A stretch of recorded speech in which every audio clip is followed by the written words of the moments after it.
در شهر خوجند بینای ایلوواگی مؤسسه دولتی مرکزی بیماری‌های دل و جریان دل و رگ‌ها افتتاح گردید. بیمارخانه نوزمانوی از ته خانه و 4 آشیانه عبارت بوده دارای 300 کت خواب میباشد. 6 میلیون سومانی برای خریداری تجهیزات‌های حاضر زمانی طبی از جمله دستگاه رنتگن نفسی صنعی، دیفیبریلاتور، کاردیومانیتور، اکسیژنراتور و غیره مصرف شده است. همچنین دستگاه نو با نام دیزر که در تاجیکستان یگانه میباشد آورده شده است. دستگاه 99% هوای اتاق کار را تازه نگاه می‌دارد. مساحت عمومی این مؤسسه ساحه تندرستی 3.5 گکتار را تشکیل داده حدود آن آباد و زیبا گردانیده شده است. بنا به معلومات نمایندگان این مرکز تندرستی در آشیانه اول شعبه احیا و شعبه قبول موجود می باشد. شعبه احیا امکان دارد که در یک وقت 12 نفر بیماران را بستری نماید.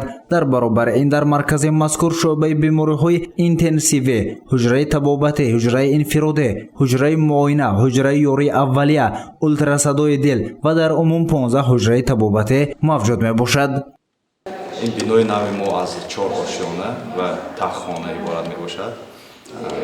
در آشیانه یکم شعبه احیا و شعبه قبول جای گذاشته می باشد.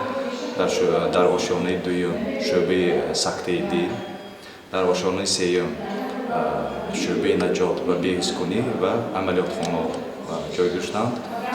در شعبه چهارم باشد شعبه جراحی رگ‌های خونگر و شعبه جراحی نقصان مادرزاد دل و نقصان تربادی دل جای گذاشته است. در تخخانه باشد درمانگاه مصلحتی و رنتگن کابینت و انژیوگرافی جای گذاشته است. مرکز بیماری‌های دل و جریان دل و رگ‌ها از 4 شعبه از جمله شعبه فشار بلندی و شریانه، جراحی رگ‌های خونگرد، جراحی نقصان مادرزاده و ترباد دل عبارت است. در مؤسسه دولتی مرکز بیماری‌های دل و جراحی دل و رگ‌های ولایت سوخت 40 نمگوی جراحی گذرانیده می‌شود. این زمان در این مرکز بیش از 300 نفر کارمندان درجه عالی و میانه فعالیت دارند. قسم دوم بنا شعبه سکته دل بوده همچنین تالار ورزشی جایگیر شده است. در این قسمت بنا بیمارانی که پس از طبابت حالشان را به بهبود میارد جایگیر کرده میشوند. همچنین تالار ورزشی برای مشق و تمرین ساخته شده است که میتواند به سلامت انسان تاثیر مثبت رساند. در آشیانه سوم مرکز شعبه نجات و بهزیستی و عملیات خانه جای گذاشته است. شعبه نجات و بهزیستی دارای 6 کت بیماران میباشد. در عملیات خانه ما 4 عملیات خانه وجود دارد که در آنجا جراحی‌های رگ‌های خونگرد و جراحی‌های دل گذرانده می‌شود.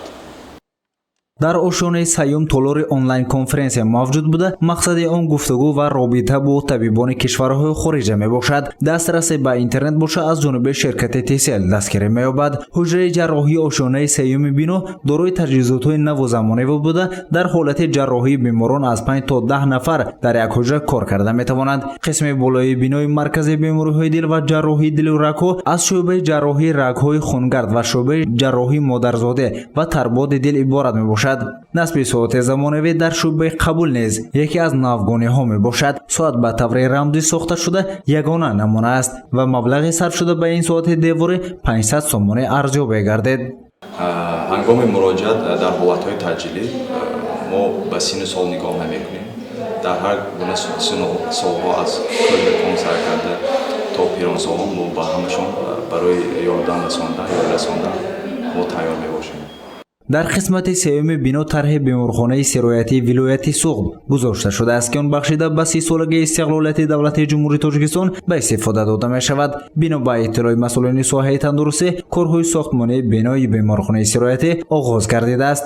طرح زیبای بنای نو ساخت، راهروهای سفالک‌پوش، فواره‌های نزد بنای مؤسسه دولتی مرکزی بیماری‌های دل و جراحی دل و رگ‌ها دقت هر نفر را به خود جلب کرده به سلامت انسان نیز تاثیر می‌رساند. برای ساختن مرکز بیماری‌های دل و جراحی دل و رگ‌ها 23 میلیون سومانی مصرف گردیده. فرمایشگر اداره اساسی ساختمان ولایت بوده. پودرچی جمعیت دارای مسئولیتش محدود یوروستروی سرویس محسوب می‌یابد. برای دسترس کنی تجهیزات‌های طبی از جانب مقامات اجرایی حکومت دولتی ولایت سوخت 4 میلیون سومانی و از حساب وزارت تندرستی 2 میلیون سومانی مبلغ جدا شد. در یک سال مرکز امکان طبابت 8000 نفر بیماران را دارد. منبع جراحی دل و رگ‌ها نه در خارج کشور بلکه در این مرکز نیز گذرانیدن ممکن است. گزارش سید مختار سید انور، نعیم جان ایوبов برای برنامه اطلاعاتی خبر.